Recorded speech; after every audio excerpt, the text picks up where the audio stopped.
I'm Dr. Guy Reekman, the Chancellor at Life University and the Executive Director here at Vital Life Health Centers in Midtown Atlanta.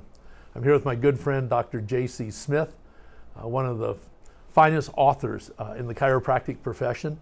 And I think the information that we're going to share today will be absolutely vital to the kinds of healthcare decisions that you make. J.C., welcome.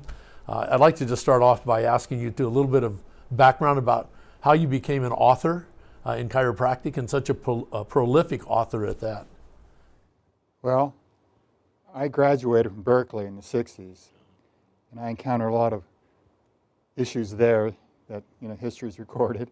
And then I went to Life and graduated in '78, where I also was a confidant of Sid Williams. So I learned the issues of chiropractic from his point of view.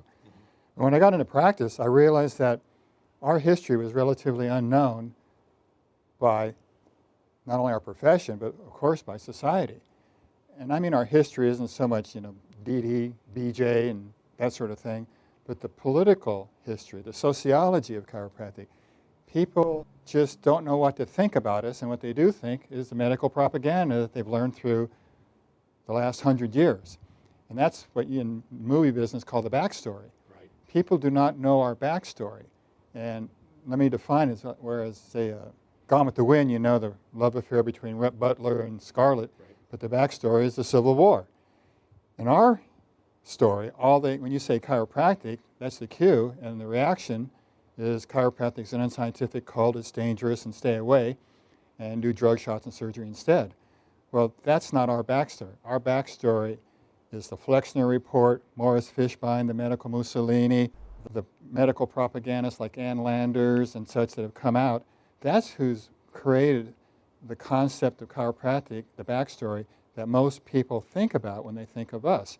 So my books, The Medical War Against Chiropractors and The Media War Against Chiropractors, are aimed at filling in that backstory so people really understand where we're coming from, where we've been, and where we need to go, Sure. And understand our value. Yeah, so the profession started in 1895. An African-American entrepreneur who had been deaf for 17 years was working in the Ryan building in Davenport, Iowa.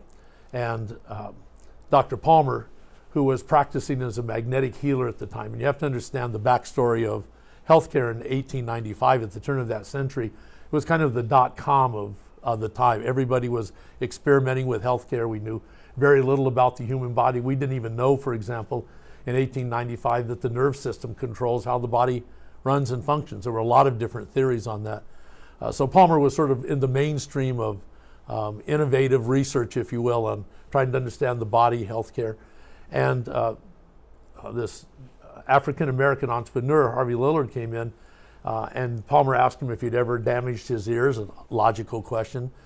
He said, no. Ever damaged your brain? No. And Palmer had two wild ideas. One, he thought the nerve system controlled function, but couldn't prove it. He also thought that the body was a self-developing, self-healing, self-maintaining mechanism that was smarter than the doctor, in essence.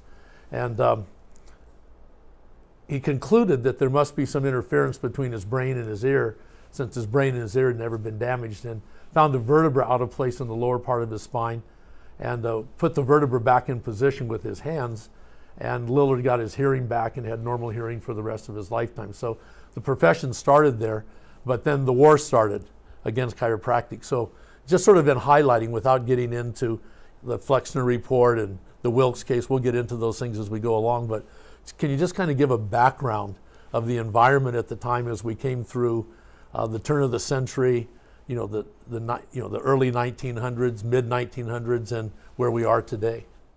Well, as you know, it started with the germ theory, and that's still the basis of much of medicine, pill for every ill.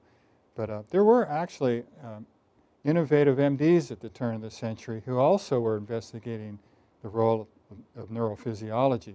Of course, they didn't become popular because it was over the head of most MDs. I think to this day, when you talk neurophysiology, you lose people. They just don't know what that means because they're so entrenched in the germ theory. But it's really not only been a war of science, but mostly a political economic war. Sure. Because the medical Mussolini created what we know today as the medical monopoly.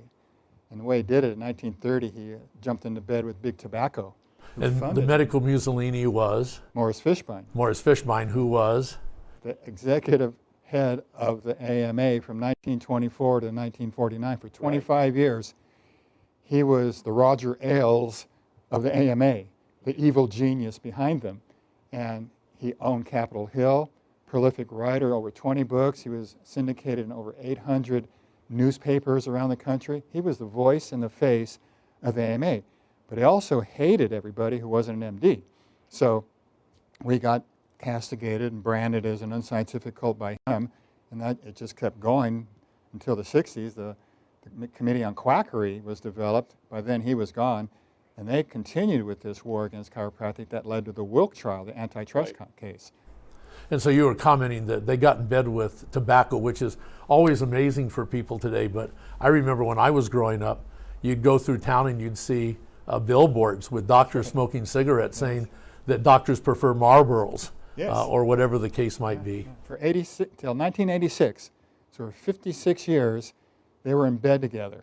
And then public outroar came about, because by then we knew cancer was deadly, and all they did was cut bait, jumped in bed with Big Pharma, who is even more of a fund source for them. And that's where we now are, that everything's, drugs. I remember when I was, again, growing up, or even in the mid portion of my life, you never saw a drug commercial on television. And today, I understand there's like 90 per hour across the networks. It's amazing. That are in essence, indoctrinating people with that original idea you talked about, that there's got to be a pill for every ill, and it's going to fix everything. We know that's not the case. There's a new book out called Rigor Mortis you ought to read. And he was speaking the fact that that's coming to an end, because there's only so many diseases. We're a finite entity, and the pill for every ill thing is going to go away. He said we haven't had an effective pharmaceutical since hypertensive drugs were invented 20 years ago. Since then, he said, none of the cancer drugs are working. Interesting book. Yeah. Statistically, we know that the American population makes up 5% of the world's population, and yet we consume 50% of all the pharmaceutical drugs produced in the world are in the United States.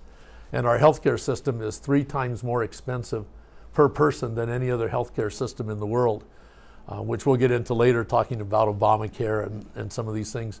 But if drugs and money were the answer to healthcare, we should probably be the healthiest country in the world, and yet we know statistically with the World Health Organization, we're at the bottom of most of the healthcare statistics, at least of industrialized countries in the world. Right. Yeah.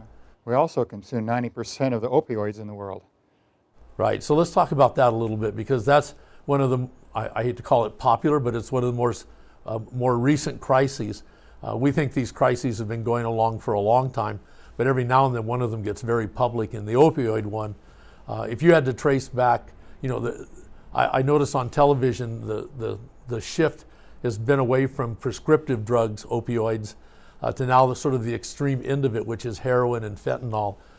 So they've sort of taken the responsibility away from the people that started this crisis and put it on the street and drug addict. Right. But if we trace back opioids, it goes back to something much more basic in that. In the 1980s, there were 2 New York City pain management specialists who did a small study, about 38 people, and concluded that opioids were perfectly safe, no addiction, and everyone should do it. They even came up with a term when they spoke to chastise prudent doctors who knew these narcotics were dangerous. They told them they were opioid phobic. They teased them. And then, of course, Big Pharma started paying them under the table to do it. And that's what's led to this crisis now, where since 1999, something like 200,000 people have died from it. 1 in 19 prescriptions have had adverse reactions, and 1 in 12 Americans have some association with someone affected by opioids. And the thing is, as one doctor said, opioids don't kill pain, they kill people. You could take 2 aspirins and a fifth of whiskey and the same effect. It just gets you inebriated. It doesn't fix or cure anything, it just gets you high, and of course that leads to the addiction that leads to the street. 4 out of 5 people buying heroin started with prescription meds, and these are, people don't realize, but 70% of the prescription opioids are for musculoskeletal conditions that we can help. Low back pain is 30% alone. Altogether, 70% of these opioid people should be in our offices, but no one's referring them, no one's telling. That's why these new guidelines that have come down the tubes are so important, because they endorse us as the first line treatment. Drug shots and surgeries last. It started on February 14th, Valentine's Day, when the American College of Physicians released their new guidelines. And it was actually an update. 10 years ago, the same guidelines where we were included. But this time they took out even over-the-counter drugs. Ibuprofen was found that had a 31% increase of having a heart attack taking that stuff. Lyrica for sciatica has been totally placebo with an arm's length of side effects.